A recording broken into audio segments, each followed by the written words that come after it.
नमस्कार दोस्तों, आप सभी का मेरे YouTube चैनल में स्वागत है।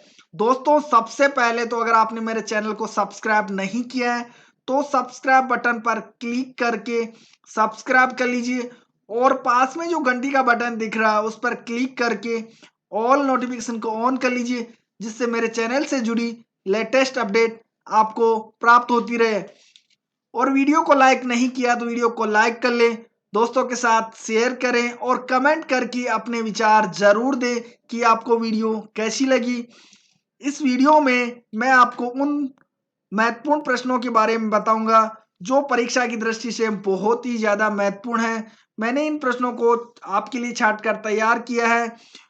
ये प्रश्न परीक्षाओं में बार बार पूछे जाते हैं, तो आप इन प्रश्नों को एक बार अच्छे से याद कर लीजिए, रट लीजिए, ताकि आप परीक्षा में पूरे में से पूरे मार्क्स प्राप्त कर सके और परीक्षा पास कर सके। और ज्यादा से ज्यादा लाभ लेने के लिए वीडियो को शुरू से लेकर अंत तक पूरा देखें। तो चलिए प्रश्न पर चलते हैं। पहला प्रश्न है, भूगोल का जनक किसे कहा जाता है? पहला ऑप्शन है इरेटोस्थनीज, दूसरा ऑप्शन है हेरोडोटस, तीसरा ऑप्शन है हिप्पार्कस, चौथा ऑप्शन है इनमें से कोई नहीं। इसका पहला ऑप्शन इरेटोस्थनीज सही उत्तर है। अगला प्रश्न है,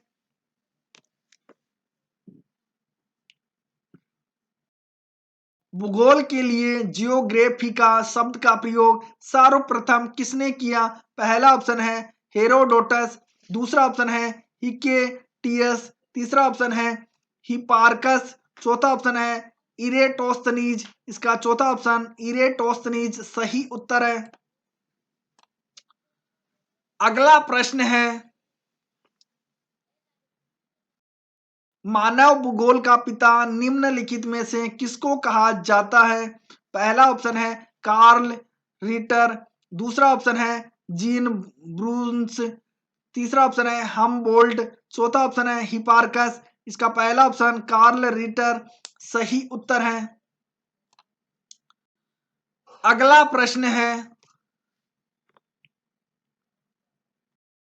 भूगोल को मानव पारिस्थितिकी के रूप में परिभाषित करने वाला विद्वान कौन है?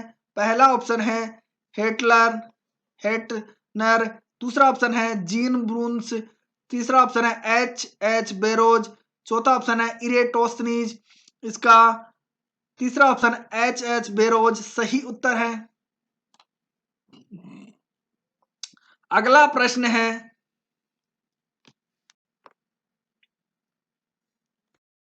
भू आकृति विज्ञान का जन्मदाता किसे माना जाता है? पहला ऑप्शन है पेशल, दूसरा ऑप्शन है डेविस, तीसरा ऑप्शन है पेंक, चौथा ऑप्शन है इनमें से कोई नहीं। इसका पहला ऑप्शन पेशल सही उत्तर है। अगला प्रश्न है, भूगोल पृथ्वी को केंद्र मानकर अध्ययन करने वाला विज्ञान है, ऐसा किसने कहा था? पहला ऑप्शन है वारेनियस, दूसरा ऑप्शन है टेलर, तीसरा ऑप्शन है कांट, चौथा ऑप्शन है इनमें से कोई नहीं। इसका पहला ऑप्शन वारेनियस सही उत्तर है। अगला प्रश्न है, सौर मंडल के बारे में विश्व के समक्ष जानकारी प्रस्तुत करने का श्रेय किस विद्वान को है? पहला ऑप्शन है कोपरनिकस, दूसरा ऑप्शन है केपलर, तीसरा ऑप्शन है गैलीलियो, चौथा ऑप्शन है इनमें से कोई नहीं। इसका पहला ऑप्शन कोपरनिकस सही उत्तर है। अगला प्रश्न है, सूर्य के चारों ओर घूमने वाले खगोलीय पिंड क्या कहलाते हैं? पहला ऑप्शन है ग्रह, दूसरा ऑप्शन उपग्रह, तीसरा ऑप्शन पुच्छल तारा, चौथा ऑप्शन है ये सभी। इसका पहला ऑप्शन ग्रह सही उत्तर है। अगला प्रश्न है, भूगोल भूल लोग भूतल का अध्ययन है, ऐसा किसने कहा था? पहला ऑप्शन है वारेनियस, दूसरा ऑप्शन है टेलर, तीसरा ऑप्शन है कांट, चौथा ऑप्शन है कार्ल रिटर। इसका तीसरा ऑप्शन कांट सही उत्तर है। अगला प्रश्न है, सौर मंडल में कुल कितने ग्रह हैं? पहला ऑप्शन है 12, दूसरा ऑप्शन है 10, तीसरा ऑप्शन है 9, चौथा ऑप्शन है 8। इसका चौथा ऑप्शन 8 सही उत्तर है। अगला प्रश्न है, किसी ग्रह के चारों ओर परिक्रमा करने वाले छोटे आकाशीय पिंड को क्या कहते हैं? पहला ऑप्शन है पुच्छल तारा, दूसरा ऑप्शन है ग्रह, तीसरा ऑप्शन है उपग्रह, चौथा ऑप्शन है ये सभी। इसका तीसरा ऑप्शन उपग्रह सही उत्तर है। अगला प्रश्न है, ग्रहों की गति का नियम प्रतिपादित किसने किया? पहला ऑप्शन है केपलर, दूसरा ऑप्शन है गैलीलियो, तीसरा ऑप्शन है न्यूटन, चौथा ऑप्शन है इनमें से कोई नहीं। इसका पहला ऑप्शन केपलर सही उत्तर है। अगला प्रश्न है, नॉर्वे में अर्धरात्रि के समय सूर्य कब दिखाई देता है?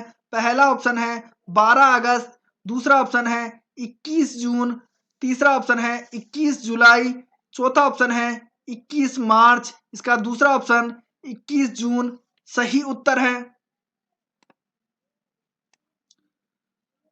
अगला प्रश्न है, सौर मंडल की खोज किसने की? पहला ऑप्शन है कोपरनिकस, दूसरा ऑप्शन है आर्यभट्ट, तीसरा ऑप्शन है कार्ल रिटर, चौथा ऑप्शन है केपलर। इसका पहला ऑप्शन कोपरनिकस सही उत्तर है। अगला प्रश्न है, सौर मंडल का जन्मदाता किसे कहा जाता है? पहला ऑप्शन है पृथ्वी, दूसरा ऑप्शन है शुक्र, तीसरा ऑप्शन है शनि, चौथा ऑप्शन है सूर्य। इसका चौथा ऑप्शन सूर्य सही उत्तर है। अगला प्रश्न है,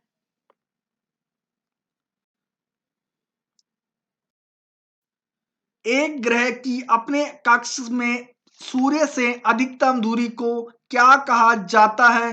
पहला ऑप्शन है पेरिजी, दूसरा ऑप्शन है अपसौर, तीसरा ऑप्शन है उपसौर, चौथा ऑप्शन है एपोजी। इसका दूसरा ऑप्शन अपसौर सही उत्तर है। अगला प्रश्न है, एक ग्रह की अपने कक्ष में सूर्य से न्यूनतम दूरी को क्या कहा जाता है?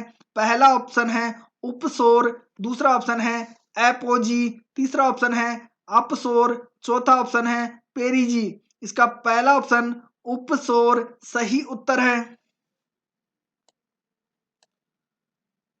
अगला प्रश्न है, अंतरिक्ष में कुल कितने तारामंडल हैं? पहला ऑप्शन है 97, दूसरा ऑप्शन है 81, तीसरा ऑप्शन है 95, चौथा ऑप्शन है 89। इसका चौथा ऑप्शन 89 सही उत्तर है। अगला प्रश्न है, पार्थिव ग्रहों की संख्या कितनी है? पहला ऑप्शन है 5, दूसरा ऑप्शन है 8, तीसरा ऑप्शन है 4, चौथा ऑप्शन है 7। इसका तीसरा ऑप्शन 4 सही उत्तर है। अगला प्रश्न है, ब्रह्मांड में विस्फोटी तारा कहलाती है? पहला ऑप्शन है उल्का, दूसरा ऑप्शन है अभिनव तारा, तीसरा ऑप्शन है धूमकेतु, चौथा ऑप्शन है ये सभी। इसका दूसरा ऑप्शन अभिनव तारा सही उत्तर है। वीडियो देखने के लिए आपका बहुत बहुत धन्यवाद। अगर वीडियो पसंद आई हो तो वीडियो को लाइक, शेयर और कमेंट करना ना भूलें और चैनल को अभी तक सब्सक्राइब नहीं किया है तो प्लीज चैनल को सब्सक्राइब कर लीजिए।